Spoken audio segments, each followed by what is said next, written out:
Hello dear students, hope that you all are doing well. तो अभी हम continue कर रहे हैं अपना टॉपिक। में हमने जो है एलोट्रॉपी देखी थी और फिर डायमंड पढ़ा था। तो आज जो हम आगे बढ़ते हैं और इसमें ग्रेफाइट और फ्लोरीन हम पढ़ते हैं। तो लेट्स स्टार्ट। तो आगे बढ़ने से पहले एक बार फिर हम देखते हैं पहले एलोट्रॉपी का मतलब क्या है। Means as you can see यहाँ पे डेफिनेशन लिखी हुई है, लास्ट टाइम भी हमने जो है पढ़ी हुई है।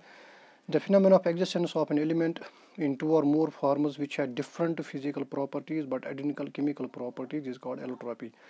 यानी लास्ट टाइम हमने देखा था एलोट्रॉपी एक ऐसी फिनोमेना है, एक ऐसी अमल है जिसमें कुछ एलिमेंट्स, यहाँ पर हम कार्बन की बात करते हैं, वो दो या दो से ज़्यादा शक्लों में मौजूद है।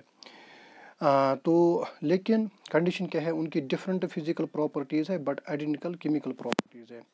तो इसको समझने के लिए जब हम कार्बन की बात करते हैं तो कार्बन में पता है एक एलिमेंट है पीरियोडिक टेबल का, जिसका एटॉमिक नंबर 6 है, कॉन्फ़िगरेशन है 2 4, यानी इसके पास 6 इलेक्ट्रॉन है और लास्ट शेल में इसके पास 4 इलेक्ट्रॉन है। ठीक, अब ये जो कार्बन है नेचर में ये 3 शक्लों में, आप याद रखिए 3 शक्लों में या फिर इन 3 फॉर्म्स पाया जाता है। वो 3 फॉर्म्स या 3 शक्लें ये हैं, डायमंड है, ग्रेफाइट और फ्लोरीन है। अब ये जो डायमंड है ये भी कार्बन का बना है, ग्रेफाइट भी कार्बन का बना है, फ्लोरीन भी कार्बन का बना है। को डैट मीन्स तीनों डायमंड, ग्रेफाइट और फ्लोरीन जो है तीनों के तीनों कार्बन एटम्स के बने हुए हैं। तो केमिकली ये एक ही चीज़ के बने हैं। किसके बने हैं? कार्बन के बने हैं। जब ये कार्बन के बने हैं जाहिर सी बात है केमिकल प्रॉपर्टीज़ इनकी आइडेंटिकल होंगी। ठीक, लेकिन इनकी जो फिजिकल प्रॉपर्टीज़ है, इनकी जो शक्लें हैं वो डिफरेंट है। वो डिफरेंट क्या हुए वो हम देखेंगे।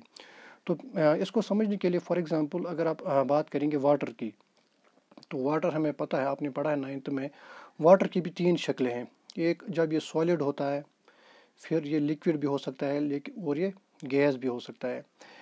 तो जो वाटर है जब ये सॉलिड है या जब ये लिक्विड है, जब ये गैस है, तीनों शक्लों में ये H2O होता है। यानी जब वाटर सॉलिड यानी कि आइस होता है, शीन यम साथ आसि तुलकत आसि तम वक्त H2O, जब हम इसको पीते हैं उस वक्त भी H2O होता है, जब ये गैस बनता है उस वक्त भी H2O होता है। गुड, डेट मीन्स अगर वाटर की 3 शक्लें हैं, सॉलिड, लिक्विड और गैस, लेकिन तीनों शक्लों में ये सिर्फ H2O होता है, यानी कि ये केमिकली ये सेम है। लेकिन फिर अरेंजमेंट डिफरेंट है तो फिर शक्लें इसकी बदलती है। इन द सेम केस आप कार्बन का रखिए, कार्बन की जो है 3 शक्लें हैं, कौन कौन सी है? डायमंड, ग्रेफाइट और फ्लोरीन, लेकिन तीनों सिर्फ कार्बन एटम के बने हैं। ठीक, लेकिन इनकी शक्लें डिफरेंट है। तो वो इसलिए क्योंकि अरेंजमेंट डिफरेंट है। कभी कार्बन जब इनका अरेंजमेंट कुछ और है तो ये डायमंड है, अरेंजमेंट चेंज हो गया ग्रेफाइट है और फिर फ्लोरीन है। तो थोड़ा बहुत यहाँ पे इंट्रोडक्शन देना था, तो होप आपको ये समझ आया होगा। अभी कार्बन की कितनी एलोट्रॉपिक फार्मूज है? 3, डायमंड, ग्रेफाइट और फ्लोरीन। तो ये तीनों जो है कार्बन की शक्लें हैं, लेकिन तीनों कार्बन के बने हैं, लेकिन इनकी शक्लें डिफरेंट है। तो उन्हीं को हम कहते हैं एलोट्रॉप्स। तो इनकी different physical properties but identical chemical properties है। तो अभी हम पहले देखते हैं ग्रेफाइट, डायमंड हमने पढ़ा है उसका स्ट्रक्चर। तो वहाँ पर आपने देखा था जो डायमंड था उसका 3 डायमेंशनल रिजिड स्ट्रक्चर है। उसमें हर एक कार्बन जो है वो अदर 4 कार्बन एटम्स के साथ जुड़ा हुआ है, लेकिन यहाँ पे ऐसा नहीं है। तो ग्रेफाइट की जहाँ तक बात है ये एक ग्रेश ब्लैक सब्सटेंस होता है। तो थोड़ा बहुत हम पीछे जाएंगे, पीछे स्लाइड पे अगर आपको यहाँ पर आप याद रखेंगे, जैसे हमने कहा कार्बन के 3 फॉर्म्स है। डायमंड आप समझिए डायमंड हीरा होता है, जो हीरे जवाहरात होते हैं उनमें डायमंड होता है, तो ये चमकता है, तो डायमंड आप उसी हिसाब से लीजिए। ग्रेफाइट जो है आपने पेंसिल की नीब देखी होगी, वो जिसे आप लिखते हैं पेंसिल, वो ब्लैक कलर का, वो ग्रेफाइट है। या फिर जो सेल के अंदर एक वो रॉड निकलती है वो भी ग्रेफाइट है। फ्लोरीन के बारे में भी उतनी इन्फॉर्मेशन नहीं है, तो आप डायमंड और ग्रेफाइट को याद रखिए। तो अभी ग्रेफाइट जो है ये एक ग्रेज ब्लैक सबस्टेंस है, जैसा कि पेंसिल लिड होती है, तो चाइना में होता है, Russia, South Korea, India etcetera. अब स्ट्रक्चर की जहाँ तक बात है, in graphite each carbon atom is bonded to 3 other carbon atoms. अब डायमंड में क्या था, हर एक कार्बन जो है 4 अदर कार्बन एटम्स के साथ बॉन्ड था, लेकिन जो ग्रेफाइट है इसमें कार्बन जो है 3 अदर कार्बन एटम के साथ बॉन्ड बनाता है।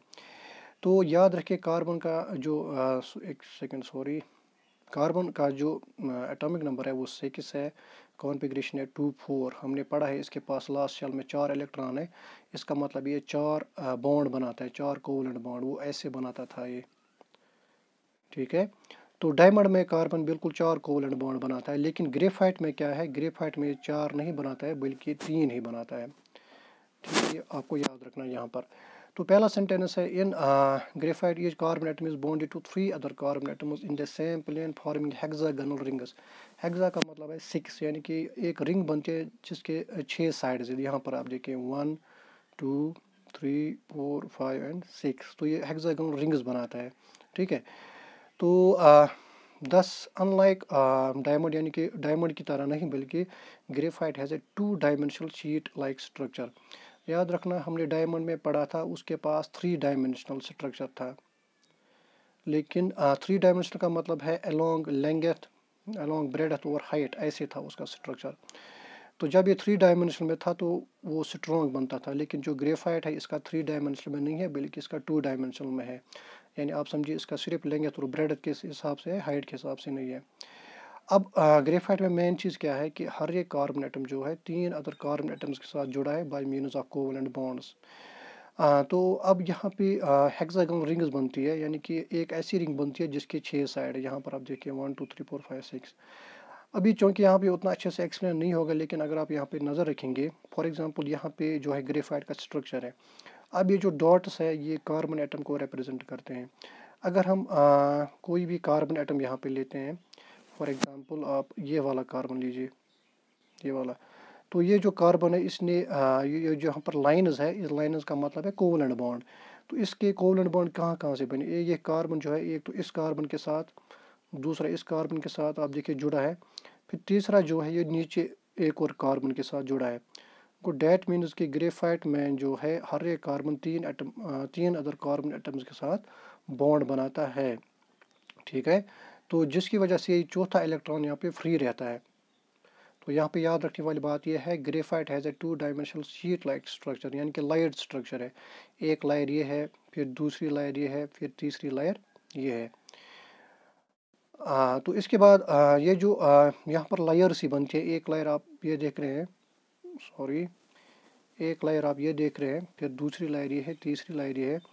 अब इन लायर्स के बीच में जो है बहुत ही ज़्यादा स्पेस है, वो कितनी है 340 पिकोमीटर, यानी इनके बीच में बहुत ज़्यादा स्पेस है। इसका मतलब है ये क्लोजली जो है पैक्ड नहीं है।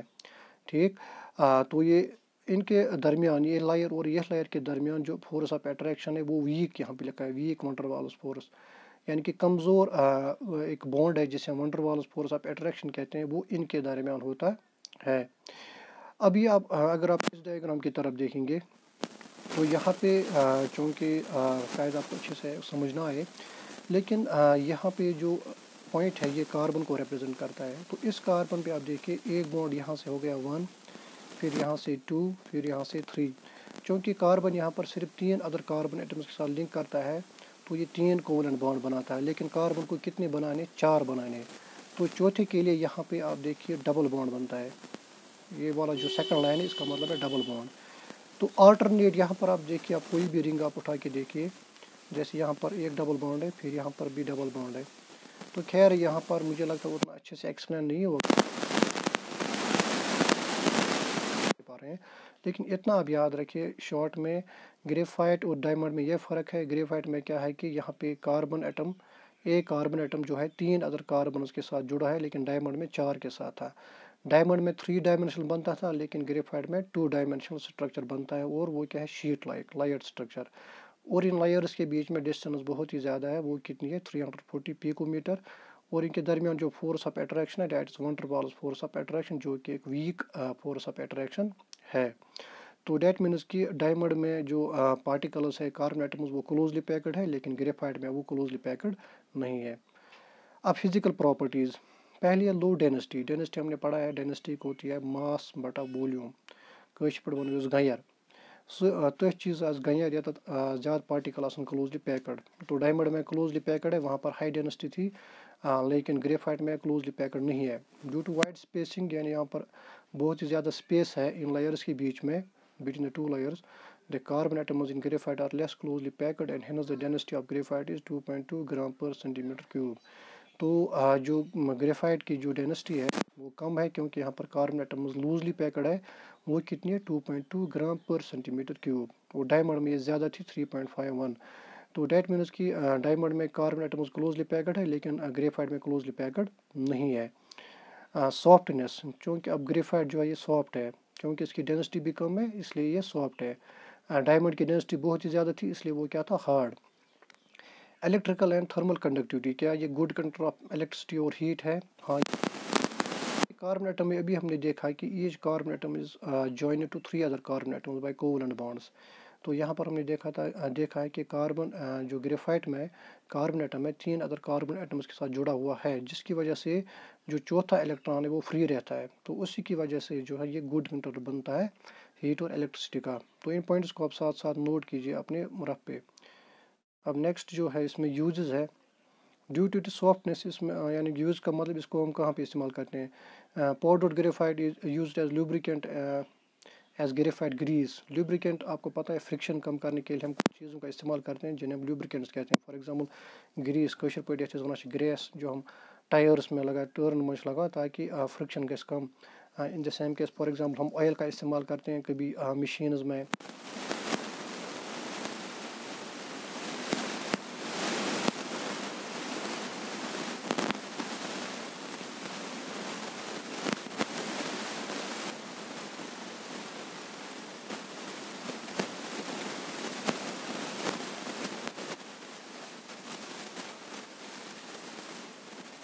Electricity graphite is used for making electrodes for dry cells. जो हम सेल लगाते हैं रेडियोज़ में वगैरह, उनके अंदर एक रॉड होती है वो भी ग्रेफाइट की होती है। तो वहाँ पर चूँकि graphite good conductor of electricity है तो इसको वहाँ पे इस्तेमाल किया जाता है। फिर fourth point is graphite is also use for making kajals for eyebrows. तो जो काजल होता है जो मेकअप में इस्तेमाल किया जाता है आईब्रोज के लिए, उसमें भी ग्रेफाइट होता है। फिर जो नेक्स्ट इसमें तीसरा इलेक्ट्रोप है फ्लोरीन। फ्लोरीन जो है ये एक new class of recently discover हो गए हैं। अब ये क्या है आप देख सकते हैं, they are spherical in shape and contain even number of carbon atoms ranging from 60 to 350। अब फ्लोरीन जो है ये एक new class of carbon compounds है जिनको रिसेंटली जो है डिस्कवर किया गया है। और ये जो है शेप इनके आप देखिए फुटबॉल जैसे होते हैं, स्फेरिकल होते हैं और इनमें even number of carbon atom होता है 60 से लेकर 350 और 1000 तक। अब इसमें से जो सबसे स्टडी किया गया है उसका नाम है C60 फ्लोरीन, यानी कि इसमें 60 कार्बन एटम है इसके लिए, इसलिए इसका नाम C60 है। ये मोस्ट स्टेबल है और सबसे पहले इसको देखा गया था। It contain 60 carbon atoms which are arranged in the shape of a football. तो इसमें 60 कार्बन एटम्स है जो कि फुटबॉल की शेप में अरेंज है। अब इसमें जो है आप अगर आप गौर से देखेंगे कुछ 6 मेंबर्ड रिंग है। फॉर एग्जांपल आप देखिए 1 2 4 5 6, यानी ये 6 मेंबर्ड रिंग है हेक्सागोनल। कुछ 5 मेंबर है, अगर आप ये देखेंगे 1 2 3 4 5, तो 5 को हम कहते हैं पेंटागोनल और 6 को कहते हैं हेक्सा। तो ये जो कार्बन एटम्स है ये रिंग्स में अरेंज है। तो ये रिंग जो हो सकती है 6 मेंबर्ड भी हो सकती है और 5 मेंबर्ड भी। तो फ्लोरीन है जो C60 फ्लोरीन है इसमें 6 मेंबर्ड कितने हैं 20 रिंग्स और 5 मेंबर्ड कितने हैं 12।